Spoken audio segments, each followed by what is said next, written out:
Hi everyone, எல்லோரும் எப்படி இருக்கீங்க? ஹோப் நல்லா இருப்பீங்க. நான் உங்கள் செஃப் காலித். நீங்கள் பார்த்துக்கிட்டு இருக்கிறது ஃபுட் மொமெண்ட்ஸ் 306. ஸோ இன்றைக்கி நம்ம கிச்சனில் ரொம்ப அருமையான ஒரு சிக்கன் குழம்பு பார்க்க போகிறோம். அதாவது ஒரு 1.5 கிலோ சைஸில் சிக்கன் எடுத்து வச்சுருக்கேன். இன்றைக்கி சின்ன கோழி எப்பவுமே எடுத்திங்கன்னா அந்த சிக்கன் கொஞ்சம் சாஃப்டாக இருக்கும். 2 கிலோக்கு மேலே சிக்கன் எடுத்திங்கன்னா அது கொஞ்சம் ரஃப்பாக இருக்கும். 1.5 2 கிலோ சைஸுக்குள்ளே கோழி எடுத்திங்கன்னா அது கொஞ்சம் நல்லா சாஃப்டாக அழகாக இருக்கும் குழம்புக்கு. இப்போ சண்டே நாள் எல்லாரும் வீட்டில் கறி எடுப்பாங்க, விதமாக சிக்கன் குழம்பு வைப்பாங்க. ஸோ இன்றைக்கி என்னோட டிப்ஸ் அண்ட் ட்ரிக்ஸ் இந்த வீடியோவில் பார்க்க போகிறோம். ஸோ மிஸ் பண்ணாமல் ஸ்கிப் பண்ணாமல் கடைசி வர வீடியோ பாருங்கள். சரி, இதுவரை யாரெல்லாம் சேனல் சப்ஸ்கிரைப் பண்ணாமல் இருக்கீங்க கண்டிப்பாக மறக்காமல் சேனல் சப்ஸ்கிரைப் பண்ணி வச்சுக்கோங்க. பக்கத்தில் இருக்க பெல் பட்டனும் ப்ரெஸ் பண்ணி வச்சுக்கோங்க. ஸோ அடுத்த அப்டேட் உங்களுக்கு வந்துட்டு இருக்கும். ஸோ டைம் மிஸ் பண்ண வேண்டாம், வாங்க வீடியோக்குள்ளே போகலாம். ஸோ டியர் ஃப்ரெண்ட்ஸ், ஃபர்ஸ்ட் அடுப்பு பற்ற வச்சிடலாம். இது மாதிரி ஒரு நான்ஸ்டிக் பேன் எடுத்துக்கோங்க. மசாலா கொஞ்சம் வதக்க வேண்டியிருக்கும், அதனால நான்ஸ்டிக் பேன் எப்பவுமே பெட்டராக இருக்கும் வதக்கிறதுக்கு. ஸோ ஃபர்ஸ்ட் என்ன பாருங்க, ஒரு 2 சின்ன துண்டு பிரியாணி எல்லாம் வச்சிருக்கேன், 2-3 பட்டை வச்சிருக்கேன், ஒரு ஜாதி பத்திரி, கொஞ்சம் ஜீரகம், ஒரு 5-6 ஏலக்காய், கொஞ்சம் சோம்பு வச்சிருக்கேன். இது முதல்ல அப்படியே ஆட் பண்ணலாம். ஒரு 10 மிளகு இருக்கு, பெப்பர். சரி, இது முதல்ல கொஞ்சம் நல்லா வறுத்துக்கலாம்.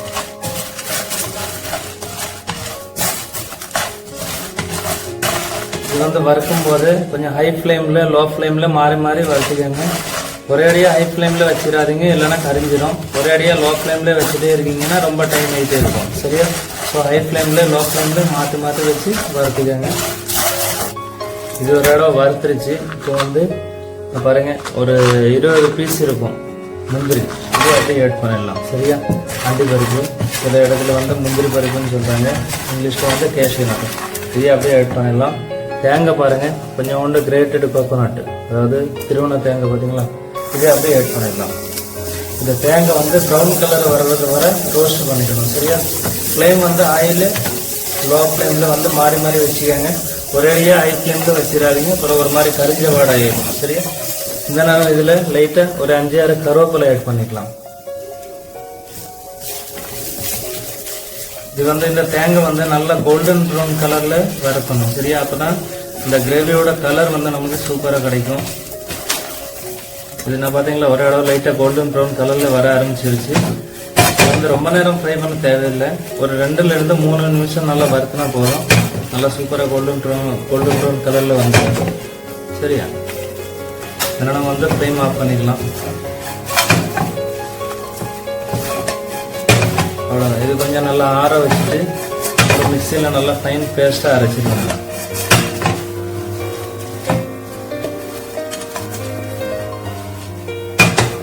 நான் பாருங்க, இந்த கேஷ்யூ நட்டு, இந்த கோகோனட் எல்லாம் ஒரு மாதிரி கோல்டன் ப்ரௌன் கலரில் பார்த்தீங்களா, நல்லா ரோஸ்ட் ஆகிட்டு. இப்போ இது ஒரு தட்டில் வச்சு கொஞ்சம் நல்லா ஆற விட்டுக்கலாம். ஆற விட்டுட்டு நல்லா ஃபைன் பேஸ்ட்டாக அரைச்சிட்டு வேண்டியதான். சரியா? அது வியூவர்ஸ், அதாவது மசாலா வறுத்து அரைக்கி கொடுத்தாச்சு. அது நல்லா ஃபைன் பேஸ்ட்டாக அரைச்சி வந்துடும் ஆற போட்டு. சரி, அடுத்த ப்ரிப்பரேஷன் நம்ம ஸ்டார்ட் பண்ணிடுவோம். இது வெங்காயம் இதெல்லாம் நல்லா வதக்கி நல்லா கிரேவி வைக்க போகிறோம், நல்லா சூப்பராக. ஸோ மிஸ் பண்ணாமல் கண்டிப்பாக வீடியோ ஸ்கிப் பண்ணாமல் பாருங்கள், ஸ்கிப் பண்ணுறாதீங்க. சரியா? ஸ்கிப் பண்ணிங்கன்னா நிறைய விஷயங்கள், நிறைய ட்ரிக்ஸ்கள் மிஸ் பண்ணிடுவீங்க. ஸோ நான் பாருங்கள், இதே மாதிரி ஒரு பேன் வச்சுருக்கேன். இதில் கரெக்டாக ஒரு 150 ml ரீஃபைண்ட் ஆயில் ஊற்றிருக்கேன். ஃபர்ஸ்ட் கருவேப்பிலை ஆட் பண்ணிக்கலாம். ஒரு 5-6 கருவேப்பிலை. அடுத்து ஒரு 2 பச்சை மிளகா கீரை வச்சுருக்கேன் பாருங்கள். இந்த பச்சை மிளகா அப்படியே ஆட் பண்ணிடலாம். பெரிய பல்லாரி பாருங்கள், நைட்டாக கட் பண்ணி வச்சுருக்கேன். இந்த பல்லாரி கரெக்டாக ஒரு 3 பீஸ் இருக்கும். இடம் போட்டிங்கன்னா ஒரு 300 கிராம் இருக்கும்.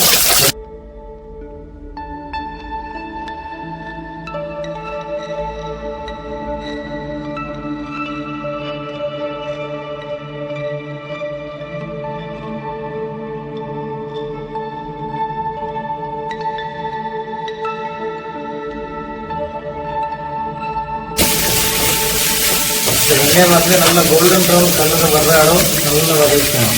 சரியா? இதெல்லாம் நம்ம லைட்டாக சால்ட் ஆட் பண்ணிக்கலாம். அப்போ தான் அந்த வெங்காயம் நல்லா சூப்பராக வதங்கி வந்துடும். லைட்டாக ஒரு 3 பீஸு சால்ட் ஆட் பண்ணிடுவோம். சால்ட் எப்பவுமே உங்களுக்கு தேவையாச்சுட்டு நீங்கள் சால்ட் ஆட் பண்ணிக்கோங்க. சரி, இப்போ பார்த்தீங்களா, வெங்காயம் வதங்கி நல்லா பாதி ஆகிட்டு, எவ்வளோ போட்டிருந்தோம் அதே பாதி ஆகிட்டு நல்லா கோல்டன் ப்ரௌன் கலரில் வர ஆரம்பிச்சுட்டு பாருங்கள். நல்லா மசிஞ்சிருக்குங்க. இந்த நமக்கு லைட்டாக புதினா இலை ஆட் பண்ணிக்கலாம். சரியா, பாருங்க, லைட்டாக புதினா இலை, லைட்டாக மல்லி இலை. சரியா, இந்த நாள் வந்து மசாலா நம்ம ஆட் பண்ண போகிறோம். ஸோ மசாலா ஆட் பண்ணும்போது ஃப்ளேம் எப்பவுமே ஸ்லோவாக வச்சுக்கோங்க. ஃப்ளேம் ஹை ஃப்ளேமில் மசாலா போட்டுகிட்டே இருக்காதிங்க. டக்குன்னு இடையில அடிபிடிக்கிறோம். அப்படி இல்லைன்னா மூக்கில் மசாலா ஏறும், ஒரு மாதிரி தும்மல் வந்துட்டு இருக்கும். ஸோ இப்போ வந்து ஃபஸ்ட்டு ஜிஞ்சர் கார்லிக் பேஸ்ட், இந்த இஞ்சி பூடு பேஸ்ட் வந்து கரெக்டாக ஒரு 1.5 கரண்டி அளவு இஞ்சி பூடு பேஸ்ட் ஆட் பண்ணியிருக்கேன். இது லைட்டாக வதக்கலாம். அடுத்து வந்து மஞ்சள் பொடி, ஒரு கரண்டி அளவு மஞ்சள் பொடி ஆட் பண்ணியிருக்கேன். ஒரு 1.25 கரண்டி இருக்கும் வத்தல் பொடி. சரி, அடுத்து வந்து மல்லிப்பொடி பாருங்கள், ஒரு 2 கரண்டி அளவு மல்லிப்பொடி.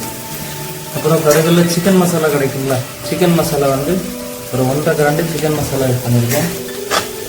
அவ்வளோதான் மசாலா. சரி, இது கொஞ்சம் நல்லா வதக்கிட்டு இதனால் வந்து அப்படியே இந்த தக்காளி ஆட் பண்ணிடலாம். இந்த மசாலா கொஞ்சம் நல்லா வதங்கிடுச்சு, கொஞ்சம் அடிப்பிடிக்கிற மாதிரி வருது. இந்த நேரம் வந்து சிக்கன் ஆட் பண்ணலாம். சரியா, சிக்கனை பாருங்கள், இந்த மாதிரி பொடி பொடி துண்டாக கட் பண்ணியிருக்கேன். ஒரு 20 to 25 கிராம் பீசஸ் இருக்கும். வீட்டில் உள்ள சிக்கன் குழம்புக்கு இது சரியான பொருள். இந்த மாதிரி கட் பண்ணி வைக்கிங்க. அப்போ தான் உப்பு வரப்பு சிக்கனில் நல்லா ஏறி சூப்பராக இருக்கும் சாப்பிடும்போது. சரியா, இந்த நேரம் வந்து இந்த சிக்கன் தக்கான சால்ட் ஆட் பண்ணிக்கலாம். சரியா, சால்ட் வந்து கரெக்டாக நான் ஒரு 2 பிஞ்ச் சால்ட் ஆட் பண்ணியிருக்கேன்.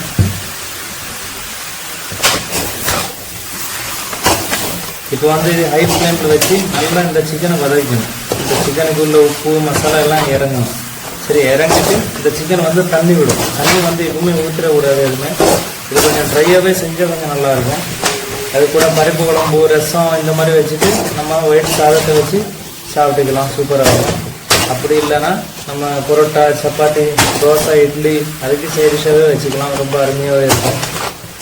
ஃபயர் வந்து ரொம்ப சிம்மில் வச்சுக்கோங்க. அப்போ தான் சிக்கனை வந்து மெதுவாக தண்ணி விடுறது ஈஸியாக இருக்கும். ஃப்ளேம் ஹையாக வச்சிங்கன்னா அடிப்பிடிக்கிற வாய்ப்பு இருக்குது. சரியா, நான்ஸ்டிக்கில் நீங்கள் குக் பண்ணுறீங்கன்னா பிரச்சனை இல்லை, அடிப்பிடிக்கிற வாய்ப்பு இருக்காது. இந்த மாதிரி சட்டில எல்லாம் குக் பண்ணுறீங்கன்னா அடிப்பிடிக்கிற வாய்ப்பு இருக்கும். அதனால் ஃப்ளேம் வந்து ஸ்லோவாக வச்சுக்கோங்க. சரியா, ஸோ இப்போ இது மூடி போட்டு ஒரு 5 நிமிஷம் கிட்டத்தட்ட ஆகிட்டு சிக்கன் வந்து தண்ணி விட்டுருக்கும். பார்ப்போமா, தண்ணி நல்லா சூப்பராக விட்டுருக்கோம்னு நினைக்கிறேன். நான் பாருங்கள், பார்த்தீங்களா தண்ணி எப்படி விட்டுருக்கு சிக்கன், என்ன பாருங்கள் கொதிச்சுட்டே இருக்குது பார்த்தீங்களா. இது வந்து நம்ம தண்ணி ஊற்றல, இது சிக்கனில் இருந்து வந்த தண்ணி. ஸோ இது மாதிரி கொஞ்சம் வெயிட் பண்ணுங்கள், அவசரப்படக்கூடாது. எப்பவுமே அவசரப்படுற சமையல் வந்து ரிசல்ட் வந்து பக்காவாக வராது.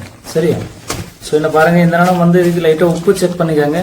சால்ட் வந்து உங்களுக்கு கரெக்டாக இருக்குன்னா விட்டுருங்க.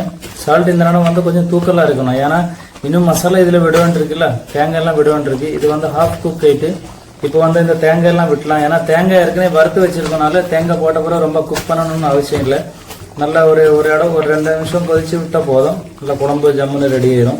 இது வந்து கொஞ்சம் கட்டியாகவே இருக்கும் கிரேவி. உங்களுக்கு வந்து கொஞ்சம் தண்ணியாக வேணும் அப்படின்னா நீங்கள் கொஞ்சம் எக்ஸ்ட்ரா தண்ணி சேர்த்துக்கோங்க. சரியா, இந்த சிக்கன் கிரேவி வந்து எப்படி கொஞ்சம் கட்டியாக சாப்பிட்டா கொஞ்சம் காரம் சரமாக வச்சுட்டு சைடில் ஒரு பருப்பு குழம்பு இல்லை ரசம் இந்த மாதிரி ஏதாவது வச்சு சாதத்தோடு சாப்பிடும் போது ரொம்ப அருமையாகவே இருக்கும், ரொம்ப சூப்பராக இருக்கும்.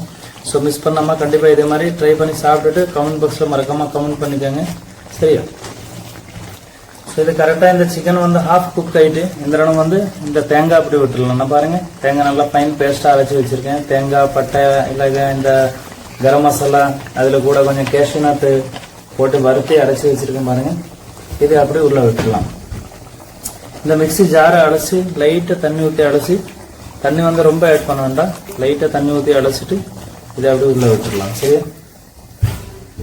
கொத்தமல்லியும் லைட்டு புதினா போட்டு அப்படி திரும்ப ஒரு 5 நிமிஷத்துக்கு மூடி விட்டுருவோம் இது. சரியா, ஃப்ளேம் வந்து ஹையாக வச்சுக்கிட வேண்டாம், லோ ஃப்ளேம்லவே இருக்கட்டும். ஒரு 5 மினிட்ஸ் வெயிட் பண்ணுவோம், இது ஆயில் விடுறது வர. சரியா, ஸோ இது வந்து கரெக்டாக 10 நிமிஷம் ஆகிட்டு குக் பண்ணி நல்லா சூப்பராக வந்திருக்கும். குக்கைன்னு நினைக்கிறேன், நல்ல மனமாக இருக்குது. இந்த தேங்காயெல்லாம் வறுத்து போட்ட உடனே ரொம்ப சூப்பராக நல்ல மனமாக இருக்குது. நான் பாருங்கள், ஆயிலெல்லாம் விட்டு கிரேவி நல்லா சூப்பராக வந்திருக்கு. பார்த்தீங்களா, ஆயிலெல்லாம் எப்படி விட்டுருக்கு பாருங்கள், ஆயிலெல்லாம் விட்டு நல்லா சூப்பராக இருக்குது. இதோட இந்த கிரேவியோட கன்சிஸ்டன்சி பார்த்தீங்களா எப்படி இருக்குது, நல்லா சூப்பராக இருக்குது. என்ன பாருங்கள், இதில் வந்து நம்ம அதிகமாக தண்ணி சேர்க்கல, ரொம்ப சூப்பராக. என்ன பாருங்கள், இதோட திக்னஸ் பார்த்தீங்களா கிரேவி எப்படி இருக்குது, நல்லா சூப்பராக இருக்குது. ஒரு மாதிரி அல்வா மாதிரி நல்லா பர்ஃபெக்டாக வந்திருக்கு. இதோட பருப்பு குழம்பு இல்லை ரசம் இந்த மாதிரி ஏதாவது வச்சு ஒயிட் சாதத்துக்கு வச்சு சாப்பிடும்போது ரொம்ப அருமையாக இருக்கும். சிக்கன் எல்லாம் நல்லா சூப்பராக பர்ஃபெக்டாக வந்திருக்கு. ஸோ டியர் வியூவர்ஸ், இந்த பார்த்தீங்களா, நல்லா ஆவி பறந்து நல்லா சூப்பரான சுவையான சிக்கன் கிரேவி ரெடியாக இருக்கு. நல்லா பர்ஃபெக்டான கலரோட இருக்கு பார்த்தீங்களா. இதில் நம்ம கலர் எதுவுமே சேர்க்கல. இது பர்ஃபெக்டான நேச்சுரலான கலரு. ஸோ மிஸ் பண்ணாமல் இது மாதிரி கண்டிப்பாக ரெசிபி வீட்டில் ட்ரை பண்ணுங்க. சரியா?